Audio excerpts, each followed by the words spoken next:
The best foreign aid is foreign aid that ends because it's achieved its purpose. So take country X and they say, we want help with our law enforcement. The best foreign aid is foreign aid where at some point that country doesn't need it anymore because now they're self-sufficient. South Korea is a great example. South Korea was once poorer than North Korea. South Korea was once an aid-dependent nation. Today it is an aid donor and the 9th or 10th largest economy in the world. And I have to tell you directly and personally that I regret voting for you for Secretary of State. I yield back. May I respond? You may sit. Well, first of all, your regret for voting for me confirms I'm doing a good job, based on what I know. Well, that's just a flippant statement, Mr. for. Secretary. Can I respond, Mr. Chairman? You may. I didn't ask. Senator, question. please let the Secretary have I'd be the floor. happy to, but then I can respond to his Your response. time's up, Senator, and willfully used, I might add. Well, In the case of El Salvador, absolutely.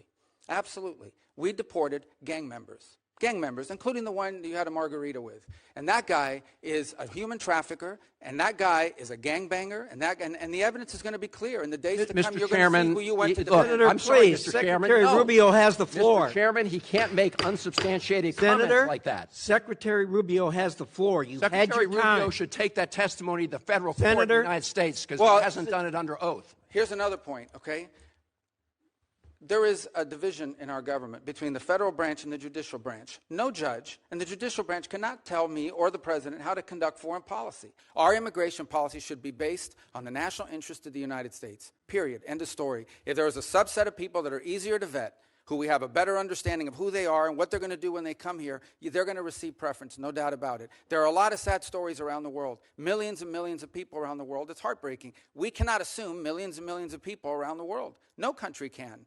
So you have to have a process of deciding who do you prioritize, who do you allow in. We do it all the time. We do it in our immigration system now under our current laws. Unfortunately, it's primarily based on family connection and not on what they're going to contribute to the society from a merit standpoint. That should be changed, but that'll require statutory changes. But the bottom line is this notion that somehow we have to accept anyone who wants to come to the United States is absurd. No country in the world has an immigration policy like that. As a Floridian, native Floridian, born and raised in Florida, I am proud of Marco Rubio because this man, hey, he grew on me. I mean, this man was always a good, smart guy, good politician. It's just, we thought he was aligned with different priorities. And I think he evolved into being a great advocate. I think he's the most improved player, the most improved politician in my eyes. And I think that the sentiments that he's showing here in the intro properly represents how I believe foreign policy should go, or foreign policy, immigration. Because at the end of the day, without boundaries, how can you command respect? These four walls represent my boundary. You cross the boundary, I'm entitled to enforce my boundary. Hey, I don't accept uninvited guests in my house. That's what immigration essentially is. And the fact leftists are trying to make these arguments that we should just let anyone come into the country. As you saw from the intro, Van Hollen, the guy who had a margarita with a MS-13 gang member, allegedly, he's saying he regret his vote for Marco Rubio. And I love his reply. If you regret voting for me, that means I'm doing my job. And I'm like, yes, exactly. Because who cares what the most unpopular party in America thinks about you? Look at don't get mad at me in the comment section, Democrats. Look at your poll numbers. They come back at me when you improve them. The most unpopular party is telling you that they regret voting for you. It means you are doing a good job. Why do Democrats hate common sense? I was proud to introduce something called the Rules Act. Unfortunately, the Democrats blocked that very common sense bill, which would have said if you come across our border illegally, you can't claim asylum at an undesignated port of entry. You're immediately returned. That's common sense. You come to my house, right? Analogy. You come to my house. I don't know you. I turn you away. And then you can't call me and say, oh, can I show up now? No, it's too last minute, bro. I just turned you away. No, access denied. And this is how Democrats ended up in the situation they're in, because they made common sense a right-leaning thing, a right-wing thing. I think the only way Democrats can come back into irrelevancy, and I'm speaking as an independent who want our politics to be better, and I believe our politics can't be better the way that the Democrats are right now, is that the Democrats need to gain back common sense and stop making it a right-wing thing and make it just a neutral thing. But I digress. I want to show you more clips of Marco just completely demolishing these Democrats on every little issue that's been coming on. Like, for instance, the South African refugees. But I'm going to ask you, what? Yeah. So a well-justified fear of persecution. Yeah, you they don't thought think that their means- farms you were don't being think burned that down and they would means be killed. anything? I think that's a pretty good justification for wanting to come. They're Okay. afraid for their lives. And should it be applied in an even-handed way? That's an easy. No, our foreign policy doesn't require even-handedness. It Well, wait, requires but prioritizing the the interests of the statutory United States. phrase says you are entitled to entrance as a refugee if you demonstrate a well-justified fear of persecution. No, I you're mean, not entitled, So you're can you have allowed. a different standard based upon the color of somebody's skin? Would that be acceptable? Well, I'm not the one arguing that. Apparently you are, because you don't No, like the fact that they're I'm white, just and that's why asking they're you to coming. say that that would be unacceptable. no, That I would say that seem the to be United a States- very easy thing The United to say. States has a right to pick and choose who they allow into the United Even States. based on the color of somebody's skin. No one's. You're the one that's talking about the color of their skin, not me. These You're are people whose refusing to farms were being acknowledge burned that it down and they should were be killed because of the even-handed. color of their skin. Well, Because they were- Well, you've demonstrated enough because you think anyone should be allowed into this country for any reason because they met a certain Who has criteria. said that? We are going to prioritize people that come into our country on the basis of what's in the interest of this country. That's a small number of people that are coming. But in you that said particular you said case. this weekend that But there in would other be more. cases, it's harder to vet. In other cases, it's more difficult. And by the way, the United States admits people every year. So let's get back into this, the hearing, right? And it just shows where American First is at. And I think if you are a person that's critically thinking that actually, even if you don't agree with Republicans or Donald Trump or conservatives even, you can see where the conservatives are coming from. Hey, we believe we have a very, how you say, opinionated approach about how we believe our foreign policy should align with the interests of the American people. The American people's interest is first priority. If we have two conflicting approaches, we have to prioritize the approach that best suits the interests of the American people. How is importing a bunch of foreigners into our country a benefit to the American people? Democrats fail because they don't make the argument of how foreigners help the American people. Instead, they gaslight Americans to emotionally just, hey, suicidal empathy. Suicidal empathy is what Democrats represent at its best. Like if I'm taking Democrats at their word, they represent suicidal empathy. They're so empathetic to the point where it's detrimental to their own personal, political, and national well-being. This is why the Democratic Party lost. They don't know how to sell an idea. They don't know how to, they haven't been able to articulate a better approach than the one that Donald Trump and his ilk are offering. And that's why they lost the election. They keep trying to make it about moral stuff. It's not about morality. It's about practicality. And I think this is where our politics are shifting to. And I think any reasonable person who's paying attention would have known this. It's no longer about optics anymore. It's about results now. And that's what the American people are demanding. But I digress. Let's get into this segment with Marco Rubio and Van Hollen here. Van Hollen. I have to tell you directly and personally that I regret voting for you for Secretary of State. I yield back. May I respond? You may sit. Well, first of all, your regret for voting for me confirms I'm doing a good job based on what I know. Well, that's about just your a record and flippant what you statement, stand Mr. for. Secretary. Can I respond, Mr. Chairman? You may. I didn't ask Senator, questions. please let the secretary have I'd be the floor. happy to, but then I can respond to his.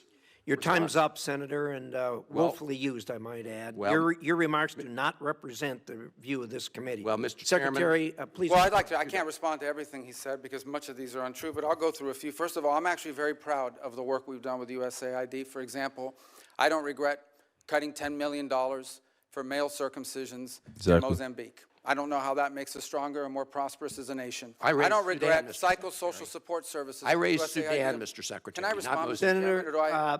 Senator, I'd ask you to suspend. You had 7 straight minutes of I chose railing to on- use my time that way, Mr. Chairman. That's my right to Please use my time suspend, that way. Secretary Rubio. Well, I can go on. I mean, there's other things here. We spent $227,000 for Big Cat's YouTube channel from USAID. We spent $14 million for social cohesion in Mali, whatever the hell that means. So I can go on and on. I got the list here, and there's more. I didn't even bring the whole list. In the case of El Salvador, absolutely. Absolutely. We deported gang members, including the one you had a margarita with. And that guy... Yeah, that was not a good look for Van Hollen, man. Like, this is the priority of the Democratic Party. Does Democrats cry about social justice so much? Do you ever seen a Democrat fight that hard for these black criminals or criminals in general when they do something wrong or inherent in our society? No. But for a man that allegedly domestically abused his wife, got a deportation order and didn't comply with the deportation order, finally got deported, These people moved heaven and earth to bring him back. Why? Because they thought that they could use the story to garner sympathy.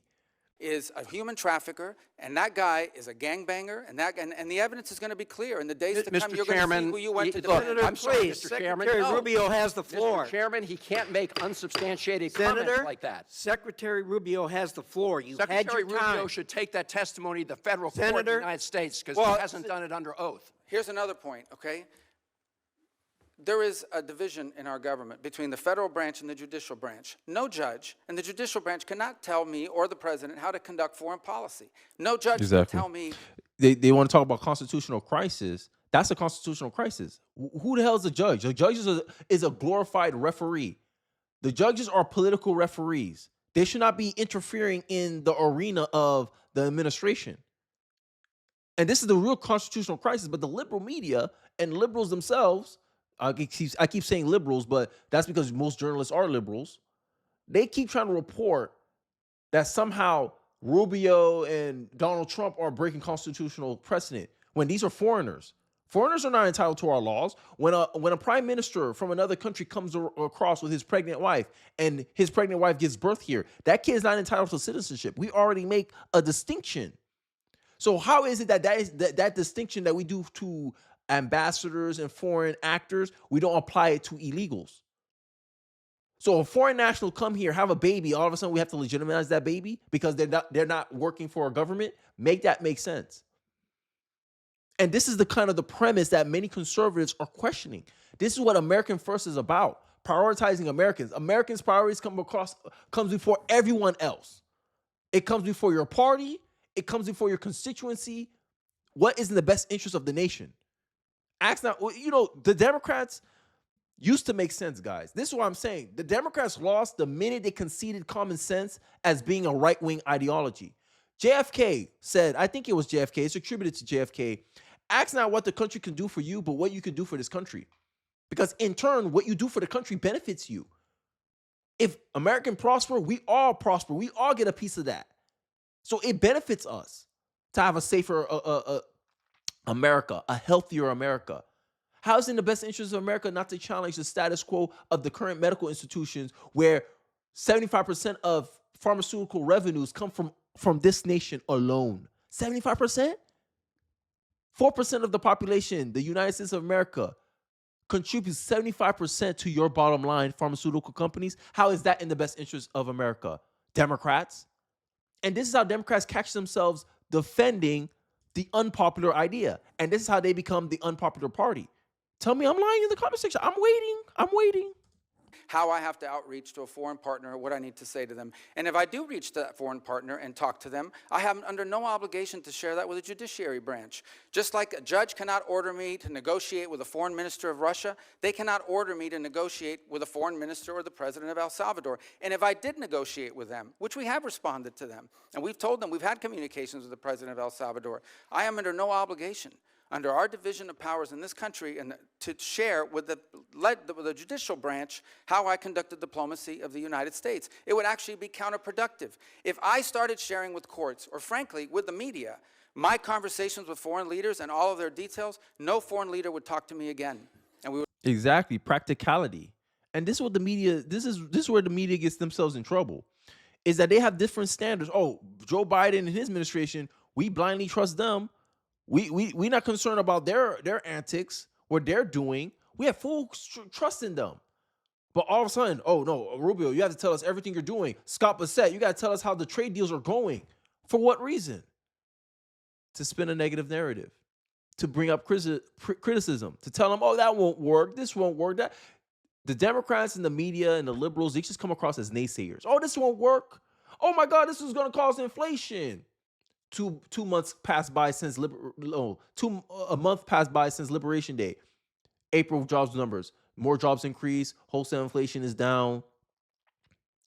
Shocking economists, where majority of them are liberal, of course. How is it that liberals, when are you going to stop being shocked? When you stop letting your bias color your analysis, that's when you're going to stop being shocked.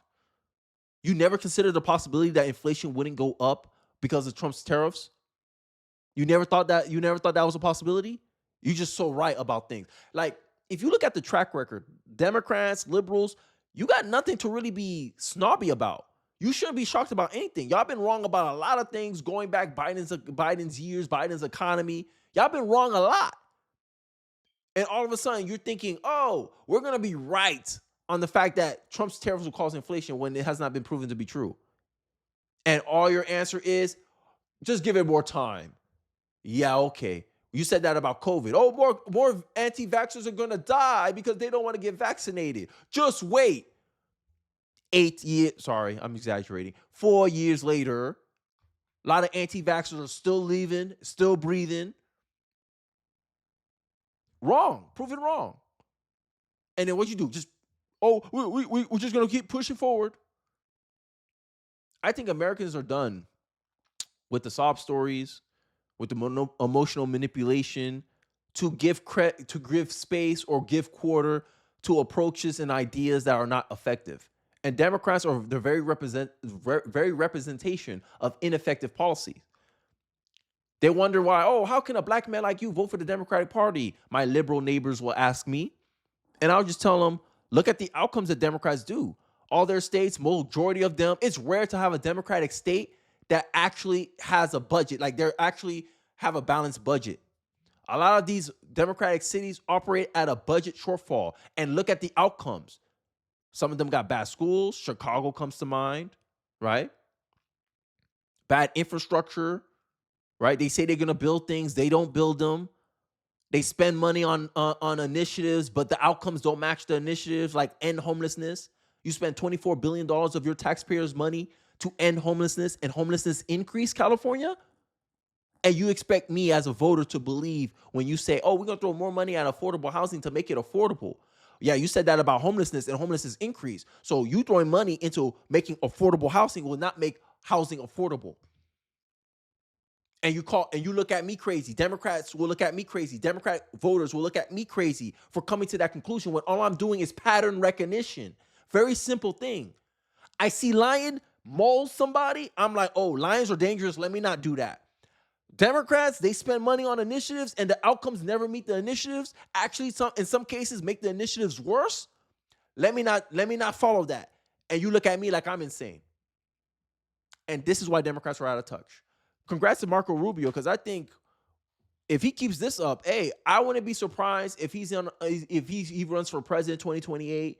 He becomes JD's VP, because it's still up in the air. We don't know. We don't know how the next 3 years are going to go. For all we know, he could be the front runner. But the way he's carrying himself, I am very proud of him. I really like. I like him. I like him now. Before I didn't like him. I like him now. I like him a lot. I feel like he's not spineless anymore. He doesn't cower over criticism. He embraced the criticism now. And I think this is the kind of attitude and posture that Republicans need to walk, because a lot of the problems I have with the Republican Party is the fact that they're not willing to fight and position themselves for the priorities that they want in this country. And they are scared to embrace criticism or negativity. But, I digress, because a lot of the problems in this country is due to the fact that the Republicans are complicit in allowing the Democrats to get in their way when the Democrats should be in no position to get in their way. But I digress. I've been rambling for a while now. Let me know your thoughts and perspective in the comment section below. Do you think Rubio is a contender if he continues this performance? I'd like to hear your thoughts and perspective in the comment section below. Don't forget to like, comment, subscribe. Please share this video if you feel so inclined. And I'll catch you guys on the next one. Peace.